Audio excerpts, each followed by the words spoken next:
नमस्कार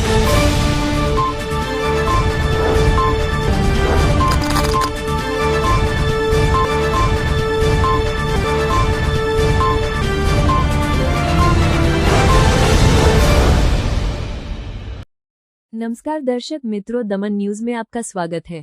खबरों की शुरुआत करने से पहले आइए नजर डालते हैं आज की सुर्खियों पर। वलसाड में महिला पर हमला कर मोबाइल छीनकर फरार हुए आरोपी को पाटन से पकड़ा गया। सीसीटीवी फुटेज में क्रिकेट टीम के लोगो वाली टी शर्ट के आधार पर पुलिस ने जांच की।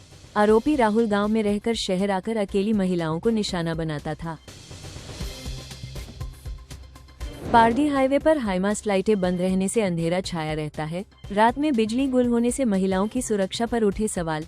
ठंड और बारिश में कुछ दिन लाइट चालू रहती है, फिर जैसे थे स्थिति बन जाती है। रात के अंधेरे में वाहन चालकों को पशु न दिखने से दुर्घटनाओं की संभावना बढ़ जाती है। दमन में 2 दिवसीय open Gujarat and Daman karate championship का आयोजन। विजेता छात्र राष्ट्रीय स्तर की प्रतियोगिता में दार्जिलिंग में कराटे प्रदर्शन के लिए जाएंगे, जैसा राजेश भाई अग्रवाल ने बताया। आइए अब देखते हैं खबरें विस्तार से। वलसाड में महिला पर हमला कर मोबाइल छीनकर फरार हुए आरोपी को पाटन से पकड़ा गया। सीसीटीवी फुटेज में क्रिकेट टीम के लोगो वाली टी शर्ट के आधार पर पुलिस ने जांच की। आरोपी राहुल गांव में रहकर शहर आकर अकेली महिलाओं को निशाना बनाता था। वलसाड शहर के स्टेशन क्षेत्र में एक सप्ताह पहले हुई लूट के प्रयास का मामला सुलझ गया है। वलसाड सिटी पुलिस ने महिला पर हमला कर लूटपाट की कोशिश करने वाले एक आरोपी को पाटन के चानस्मा से पकड़कर उसके खिलाफ कानूनी कार्रवाई शुरू की है। पुलिस एक टी शर्ट के आधार पर आरोपी तक पहुंची और इस लूट के प्रयास का राज खोला। एक सप्ताह पहले वलसाड शहर के स्टेशन रोड क्षेत्र में एक महिला नौकरी से अपने घर जा रही थी। इसी दौरान वलसाड स्टेशन के पास एक व्यक्ति पीछे से आया और उस पर हमला कर दिया। उसने महिला के हाथ में रखा मोबाइल छीनने की कोशिश की और भागने लगा, लेकिन महिला के प्रतिरोध करने पर मोबाइल आरोपी के हाथ से छूट गया।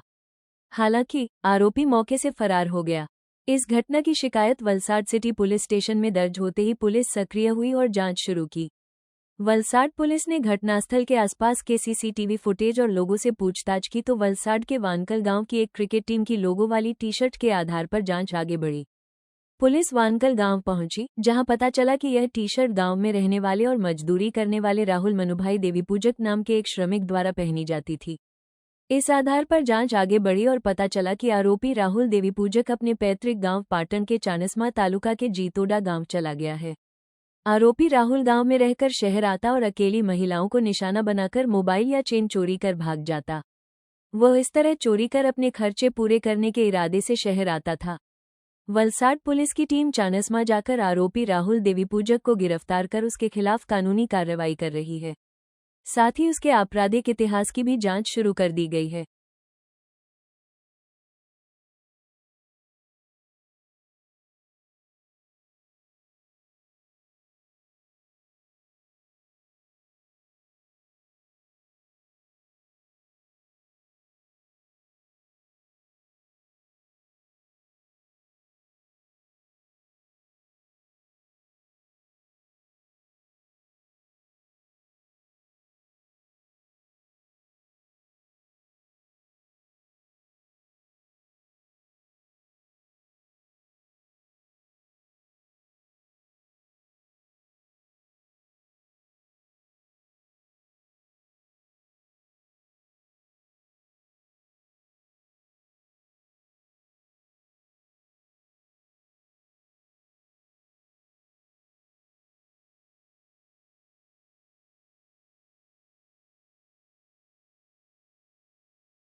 વલસાડ સિટી પોલીસ સ્ટેશન વિસ્તારનું જે રેલવે સ્ટેશન એરિયા છે ત્યાંના લેનવાળા સદન ફ્લેટ છે એ ફ્લેટમાં 34 વર્ષની એક મહિલા છે એમને ફ્લેટના પાર્કિંગમાં હતી ત્યારે એક વ્યક્તિએ એમનું મોઢું દબાવીને એમને ઘસડીને એમનો મોબાઈલ લૂંટવાની કોશિશ કરેલી હતી। બેને બૂમાબૂમ કરી મૂકતા એ વ્યક્તિ છે એ મોબાઈલ લઈને ભાગ્યો પણ એનો મોબાઈલ હાથમાંથી પડી ગયો હતો। લૂંટની આ જે કોશિશનો ગુનો છે એની ગંભીરતાને ધ્યાને રાખીને તાત્કાલિક પીઆઈ વલસાડ સિટી અને એમની સમગ્ર વલસાડ સિટી પોલીસની ટીમ બનાવવાળા સ્થળે પહોંચી ગઈ હતી। બેનની તાત્કાલિક લૂંટની જે કોશિશ છે એનો ગુનો દાખલ કરવામાં આવ્યો હતો। બનાવની ગંભીરતાને ધ્યાને રાખીને આ જે બનાવવાળું સ્થળ છે અહીં આસપાસના સમગ્ર વિસ્તારના સીસીટીવી ફૂટેજીસ અને તમામ ચેક કરવામાં આવ્યા હતા અને એક ચોક્કસ એક વ્યક્તિ જેની ઉપર કોઈ એક ક્રિકેટની જે ટી શર્ટ છે પહેરેલી ટી શર્ટ એની ઉપર લખેલા જે નામ છે એના આધારે આ પ્રકારનું ટી શર્ટ જે વલસાડ રૂરલનું એક વાંકલ કરીને એક ગામ છે ત્યાંના ક્રિકેટ મંડળના વ્યક્તિઓની એ ટી શર્ટ હતી અને ક્રિકેટ મંડળના વ્યક્તિઓની પૂછપરછ કરતા આ પ્રકારનું ટી શર્ટ એક રાહુલ મનુભાઈ દેવી પૂજક એની પાસે આપવામાં આવેલું હતું અને એ ટી શર્ટ એ પહેરતો હતો અને છેલ્લા 15 થી 20 દિવસથી એ મજૂરી કામ અર્થે એ ચાણસ્મા મહેસાણાથી આવેલો હતો. આ તમામ વિગતો મળતા તાત્કાલિક વલસાડ સિટી પોલીસ સ્ટેશને ચાણસ્મા પોલીસનો સંપર્ક કર્યો હતો અને આરોપી રાહુલ મનુભાઈ દેવી પૂજકને આ લૂંટના જે કોશિશનો જે ગુનો છે એ ગુનામાં એની વિધિવત ધરપકડ કરવામાં આવી છે. આરોપીની ધરપકડ કરી લેવામાં આવી છે. આરોપીનો હાલના તબક્કે પૂછપરછ દરમિયાન કોઈ ગુનાહિત ઇતિહાસ મળેલ નથી, પરંતુ તે છતાં આઈસીજીએસ પોર્ટલ ઈ ગુજકોપ અને સાથે સાથે મહેસાણાના જે વિસ્તારમાં એનું વતન છે મૂળ વતન ત્યાં કોઈ અન્ય ગુનાઓ આચર્યા છે એ બાબતે હજી વધુ પૂછપરછ ચાલુ છે. આ વ્યક્તિ છે એ મજૂરી કામ અર્થે જ આવ્યો હતો અને હાલના તબક્કે એની પૂછપરછ કરતા એ એકલ દોકલ કોઈ મહિલાઓ એને ટાર્ગેટ કરીને આ વિચારથી જે વલસાડ તરફ આવ્યો હતો કે વાંકલ ગામમાં હું રહું છું તો થોડું દૂર વલસાડ સિટી વિસ્તારમાં હું મોબાઈલ કે ચેન કે કંઈ સ્નેચિંગ કરીને ભાગી જઈશ તો કોઈને ખ્યાલ આવશે નહીં અને ઇઝી મની મજૂરી કરવી ના પડે અને કોઈનો મોબાઈલ કે ચેન હાથમાં આવી જાય તો થોડા દિવસ માટે એને પૈસા મળી જાય એ આશયથી અહીંયા આવ્યો હતો અને કોશિશ કરવામાં એ નિષ્ફળ થયો અને ત્યાર પછી એ મહેસાણા એના वतन तरफ भागी गए। पारडी हाईवे पर हाईमास्ट लाइटें बंद रहने से अंधेरा छाया रहता है। रात में बिजली गुल होने से महिलाओं की सुरक्षा पर उठे सवाल। ठंड और बारिश में कुछ दिन लाइट चालू रहती है, फिर जैसे थे स्थिति बन जाती है। रात के अंधेरे में वाहन चालकों को पशु न दिखने से दुर्घटनाओं की संभावना बढ़ जाती है। पारडी हाईवे पर हाईमास्ट लाइटें बंद रहने से रात के समय अंधकार छाया रहता है। नेशनल हाईवे नंबर 48 पर वाहन चालकों की सुरक्षा के लिए हाईमास्ट लाइटें लगाई गई थी, लेकिन लंबे समय से यह बंद पड़ी हैं। सर्विस रोड और स्ट्रीट लाइटें भी खराब होने से वाहन चालकों को परेशानी हो रही है, जिससे कई बार दुर्घटनाएं भी हो चुकी हैं। विशेष रूप से सर्विस रोड पर आवारा गाय और बैल रात में बैठे रहते हैं और अंधेरे में वाहन चालकों को ये दिखाई नहीं देते, जिससे हादसे की आशंका बनी रहती है। रात में बिजली गुल होने से महिलाओं की सुरक्षा पर भी सवाल उठे हैं। इस संबंध में मलिक जतावला ने कहा कि पारडी नेशनल हाईवे पर बंद पड़ी हाईमास्ट लाइटें सजावट की चीज बन गई हैं। ठंड और बारिश में 2-4 दिन लाइट चालू रहती है, लेकिन फिर जैसे थे स्थिति बन जाती है। हाईवे पर रिफ्लेक्टर और लाइटों की कमी से बार बार दुर्घटनाएं हो रही हैं। हाईवे के पास कई अस्पताल और बस स्टॉप हैं, लेकिन रोशनी की कोई व्यवस्था नहीं होने से रात में लोगों को भारी परेशानी होती है। ऐसे में टोल टैक्स वसूलने वाली हाईवे एजेंसी से वाहन चालकों की बुनियादी सुविधाएं उपलब्ध कराने की मांग की गई है। फ्लाईओवर ब्रिज और अंडरपास जहां आते हैं, वहां वाहन चालकों की सुरक्षा के लिए हाईमास्ट लाइटें लगाई गई थीं। लेकिन पिछले कुछ समय से पारडी हाईवे के ओवरब्रिज के पास सभी हाईमास्ट लाइटें बंद हैं। ऐसे हालात में वाहन चालकों को रात के समय काफी मुश्किलों का सामना करना पड़ता है। इस वजह से लोगों ने हाईवे की लापरवाही पर नाराजगी जताई और लाइटें चालू करने की मांग की।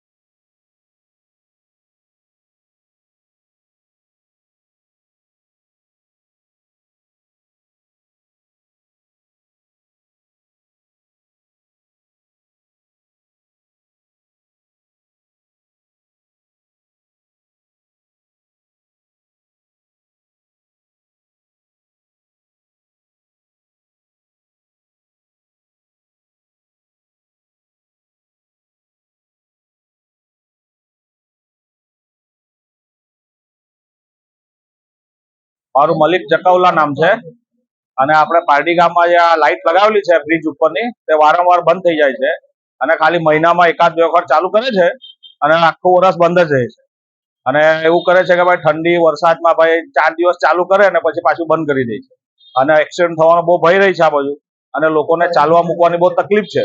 આ બાજુ પારડી હોસ્પિટલ છે, એન્જલ હોસ્પિટલ છે, નાટકાની બસ સ્ટોપ છે, પણ કોઈ જાતની આ લાઇટની વ્યવસ્થા નથી એટલે મારી રજૂઆત છે કે આ લાઇટ ચાલુ કરી આપે બહુ મહેરબાની. રાત્રે બહુ તકલીફ છે, કઈ જનાવર હોય, કઈ સાપ આવી જાય, કઈ ને કઈ આવી જાય, કોઈ ઠોકાઈ જાય તો બહુ તકલીફ છે. એટલે કોઈ જગ્યા અહીંયા ભાઈ પછી દોડવાનું આમ તેમ એકદમ અંધારું થઈ જાય. હમણાં જ્યાં 10 વાગ્યા પછી તો એકદમ અંધારું થઈ જાય છે. એટલે મહેરબાની કરીને આ લાઇટ ચાલુ કરાવે તો સારી વાત છે. હમણાં તો હાલમાં એક બી નથી. હમણાં 4 દિવસ પહેલા બધી બનાવી ગયા હતા, 5 દાડ પહેલા ચાલુ કરેલી ને પાછી 2 દિવસથી બંધ છે. બધી લાઈટ આમાં વખતે બંધ કરી મૂકેલી છે. સમજો કે આ 4 રસ્તા પર પાર્ટી કમસે કમ 4 થાંભલા લગાવેલા છે. 4 થાંભલામાં એક બી લાઈટ ચાલતી નથી હમણાં હાલ. આ લાઈટ ચાલુ કરી આપે તો વધારે સારું. બહુ અંધારું લાગે છે રાતના. કરું છું કે ભાઈ અહીંયા આ બાજુ લોકોને ચાલવાની બહુ તકલીફ છે. રાતના અંધારું હોય છે અને વડીલ છે, કોઈ લેડીઝ આવ જાવ કરે હોય તેના માટે બહુ તકલીફ છે રાતના. ને આ બાજુ પછાડી અરિહંત ટાઉનશીપ છે, આ બાજુ બધી મોટી મોટી સોસાયટીઓ છે. રાતના લોકો નીકળે છે એકદમ અંધારું હોય છે. એટલે લોકો ચાલુ કરાવી આપે લાઈટ વધારે સારું છે. અન્ય એ છે કે ભાઈ આ ગટરો બધા જે અંદરના ગટરના ઉપરના જે સ્લેબ તૂટી ગયા છે એ રિપેર કરી આપે. કોઈ માણસ પડી નહીં જાય અને કોઈ ગાય ભેંસ કઈ બી કોઈ જાનવર અંદર પડી નહીં જાય તેના માટે વધારે સારું. અમારા અહીંયા બી એક ગટરનો થાંભલો તૂટી ગયેલો છે સ્લેબ, તે બી આજ સુધી કોઈ રિપેર કરવા આવ્યું નથી. એટલે હાઈવે ઓથોરિટી વાળા अगर આ કામ કરાવી આપે ને લાइट चालू કરી આપે तो बहुत मेहरबानी। दमन में 2 दिवसीय open Gujarat and Daman karate championship का आयोजन। विजेता छात्र राष्ट्रीय स्तर की प्रतियोगिता में दार्जिलिंग में कराटे प्रदर्शन के लिए जाएंगे, जैसा राजेश भाई अग्रवाल ने बताया। दमन कोली पटेल समाज की वाड़ी में 2 दिवसीय open Gujarat and Daman karate championship का आयोजन किया गया है। इस प्रतियोगिता में आज 300 से अधिक विद्यार्थियों ने भाग लिया। इस चैंपियनशिप का मुख्य उद्देश्य बच्चों में कराटे कौशल को विकसित करना और उन्हें जिला, राष्ट्रीय तथा अंतर्राष्ट्रीय स्तर पर बेहतर प्रदर्शन के लिए तैयार करना है। गुजरात और दमन के कराटे के विद्यार्थियों ने इस चैंपियनशिप में भाग लिया। साथ ही राष्ट्रीय स्तर पर अंपायरिंग करने के लिए परीक्षा देने की व्यवस्था भी इस आयोजन में की गई है। कार्यक्रम के बारे में राजेश भाई अग्रवाल ने बताया कि बच्चे पहले तालुका स्तर पर, फिर जिला, राज्य और अंततः अंतर्राज्यीय स्तर पर आगे बढ़ते हैं। यहां से विजेता छात्र राष्ट्रीय स्तर की प्रतियोगिता के लिए दार्जिलिंग में कराटे प्रदर्शन में भाग लेंगे। इस कार्यक्रम में राजेश भाई अग्रवाल, प्रवीण कुमार चौहान, दिलीप भाई पटेल, अश्विनीबेन पटेल, कांते भाई पटेल, विद्यार्थी एवं कोच उपस्थित रहे। ये 2 दिवसीय कराटे चैंपियनशिप गुजरात और दमन के कराटे खिलाड़ियों के लिए एक महत्वपूर्ण मंच साबित होगी।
આજરોજ ઓલ ગુજરાત વાડોકાઈ કરાટે ચેમ્પિયનશિપ અને દમન કરાટે ચેમ્પિયનશિપનું આયોજન કોડી પટેલ સમાજ હોલ ખાતે તારીખ 2 અને 3 મેના રોજ રાખવામાં આવેલ છે।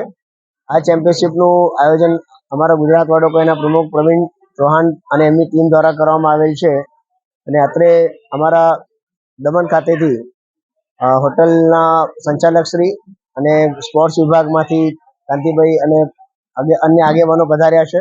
એમનો અમે તહે દિલથી અમારા દમન દીવ કરાટે એસોસિએશનના પ્રમુખ અને પેટ્રન કેતનભાઈ પટેલ, ડૉક્ટર એસ.એસ. વૈશ્ય, સિલવાસાથી નીતિશ નાયક સાહેબ અને બધી આખી ટીમ વતી એમનો હું ખૂબ ખૂબ આભાર માનું છું।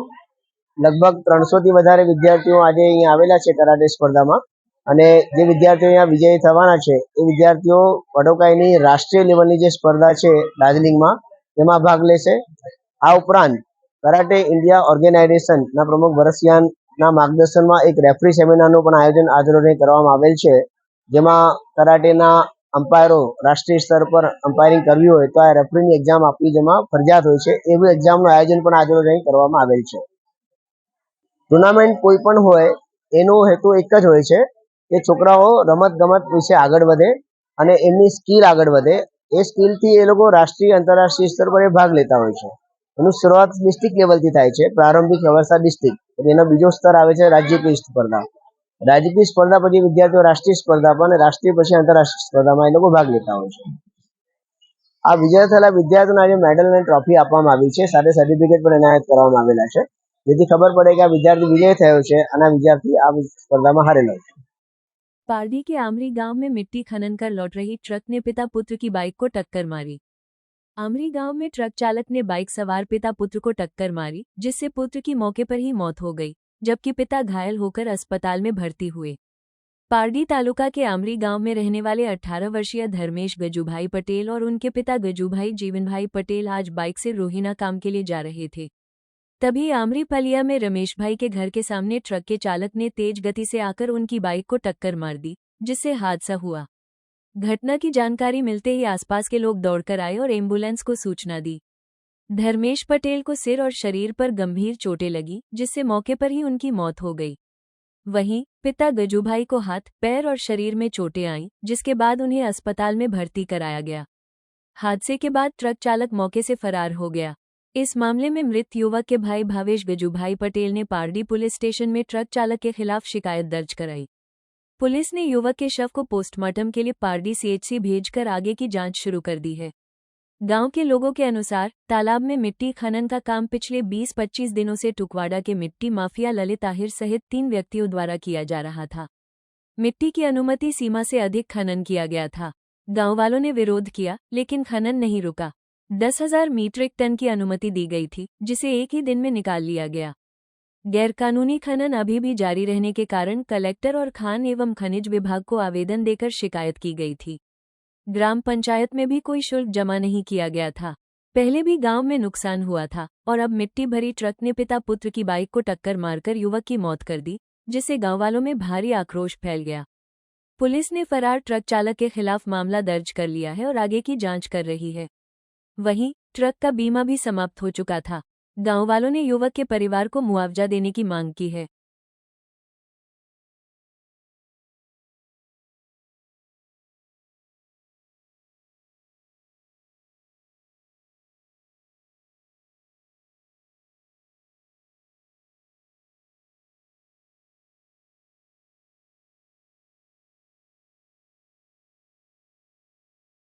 મારું નામ રાહુલ રણછોડભાઈ પટેલ છે।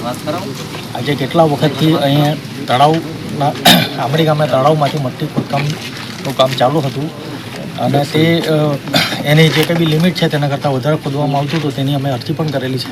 ઘણીવાર વિરોધ કરવા છતાં અટકાવવામાં આવ્યું નથી અને આખરે આજે એ મટ્ટીની ગાડીને જે ટ્રક જતી હતી તેનાથી આમરી ગામના એક યુવાનનું મૃત્યુ થયું છે। તો તેના બાબતે અમે અહીંયા બધા ભેગા થયેલા છે। હવે એનું શું રિઝલ્ટ આવે તે જોઈએ। શું ઈચ્છો છો તમે? ઈચ્છામાં તો સાહેબ એ જ છે કે હવે આ જે ગેરકાનૂની કામ ચાલ્યા કરે તે બંધ થવું જોઈએ અને આજે જે કંઈ પણ મૃતક છે તેના પરિવારને કંઈક સહયોગ રાશિ મળવી જોઈએ। કયા આધારે ગેરકાનૂની કામ કરતું? કારણ કે એને છે ને 10,000 મેટ્રિક ટનની પરમિશન આપેલી હતી અને એ લોકોએ પહેલાં અઠવાડિયું સુધી 24 કલાક 25 થી 27 આવ્યા ગાડી ચલાવી। તો અમે જે કેલ્ક્યુલેશન કર્યું તેના હિસાબે 517 ગાડીમાં 10,000 મેટ્રિક ટન થઈ જાય। તો એ તો એ લોકોએ એક જ દિવસમાં કાઢી નાખેલું હતું, પણ આજે છેલ્લે 7 તારીખથી કામ ચાલતું છે અને હજુ પણ આજ સુધી ચાલતું જ હતું અને તે દરમિયાન ઘણી ગામવાળાને અગવડતા બી ઊભી થઈ કે જેમાં કંઈ દાઢી તૂટી પડી કે થાંભલા તોડી પાડ્યા, તે છતાં બી વચ્ચે અટકાવેલું હતું, પણ હવે પાછું કામ ચાલુ છે અને એના સમયે અમે અરજી કરેલ છે કલેક્ટરમાં, પછી ખાણ ખનીજમાં, પછી દમણગંગામાં, બધે અમે અરજી કરેલી છે કે આ કામ અટકવું જોઈએ કે જેથી કરીને ગામના વ્યક્તિને કંઈ નુકસાન નહીં થાય અને ગ્રામ પંચાયતમાં એના યોગ્ય એવો ફાળો મળવો જોઈએ। ફાળો બી જમા નથી? ફાળો પણ હજુ જમા થયેલો નથી। બ્લેન્ક ચેક આપેલો છે। सेलवास की चाल में गांजा बेचने वाले अरुण नामक व्यक्ति को पुलिस ने दबोचा। सेलवास में पुलिस ने गांजा माफिया को गिरफ्तार किया। दादरा पुलिस ने दामोदर कंपनी के पास चाल में गांजे के पैकेट बेचने वाले अरुण को पकड़ा। यह व्यक्ति पिछले 3 वर्षों से दादरा में गांजे की बिक्री कर रहा था। मिली जानकारी के अनुसार आरोपी यूट्यूबर्स को मासिक भुगतान कर रोजाना 300 पैकेट गांजा बेचता था। 2 साल पहले भी गांजा माफिया अरुण पकड़ा गया था, लेकिन बाद में उसने फिर से गांजे की बिक्री शुरू कर दी, जिससे यह मामला चर्चाओं में आ गया।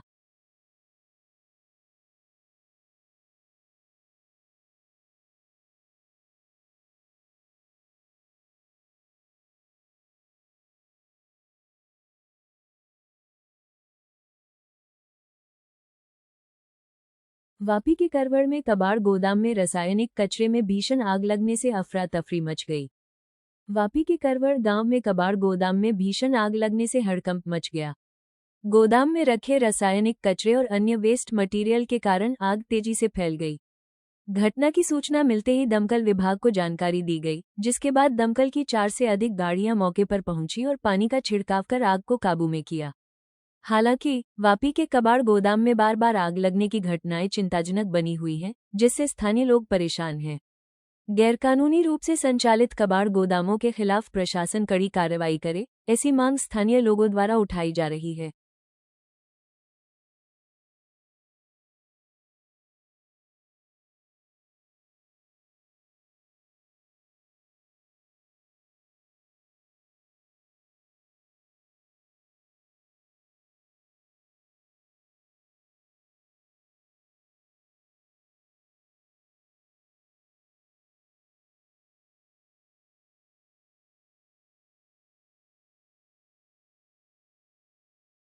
समाचार के अंत में आइए एक नजर डालते हैं आज के मुख्य समाचार पर।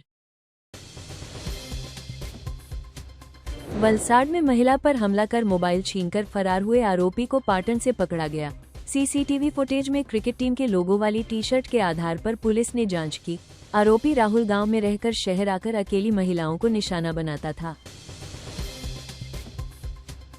पारडी हाईवे पर हाईमास्ट लाइटें बंद रहने से अंधेरा छाया रहता है। रात में बिजली गुल होने से महिलाओं की सुरक्षा पर उठे सवाल।